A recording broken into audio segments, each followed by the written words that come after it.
projet de confiture fait à partir de fruits et légumes invendus. Et en fait l'idée elle est arrivée de Disco Soup qui est un mouvement qui sensibilise au gaspillage alimentaire. Et en voyant la quantité et la qualité des fruits, on s'est dit que c'était vraiment une opportunité de sauver plus de fruits et de créer des emplois aussi locaux. Nous on se concentre vraiment sur les fruits écartés des circuits de distribution au niveau de la grande distribution et de tous les fruits qui arrivent en ville. Il y a 45% de fruits et légumes qui sont gaspillés par an, c'est une estimation de la FAO, donc l'Organisme mondial de l'alimentation et de l'agriculture. Et en fait c'est vraiment à tous les niveaux, il y a des fruits qui n'ont pas il y a des surplus de production, donc des producteurs qui produisent trop par rapport à notre consommation. Il y a des fruits qui ne sont pas calibrés. Nos chaînes d'approvisionnement, aujourd'hui, on a des fruits et légumes qui arrivent de l'autre bout de la planète. Et donc forcément, sur cette quantité-là, il y a forcément des pertes aussi, puisque c'est des temps très longs de mise en circulation.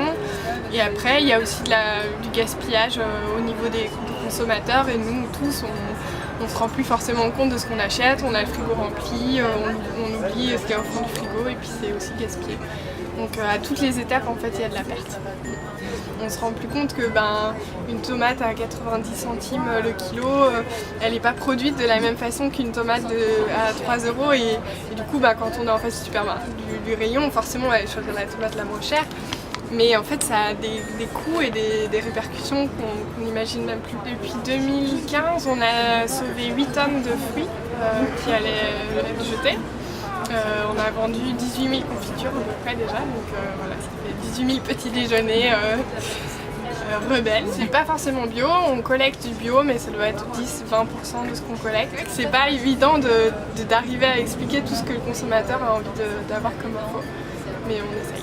On demande aux producteurs de faire des bons produits et d'être capable de faire toute cette pédagogie qui apporte une certaine contrainte aussi pour le producteur.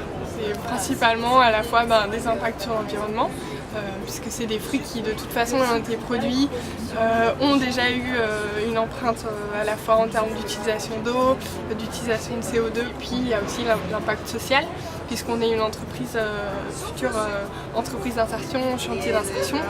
Il y a 3 ans, on était dans les premiers, et là il y a plein de gens qui nous contactent aussi, donc c'est hyper intéressant de se dire si ça se trouve consommer anti-gaspi, ça va être un critère comme consommer équitable, comme consommer bio. Je sais pas, ce serait vraiment chouette d'en arriver là.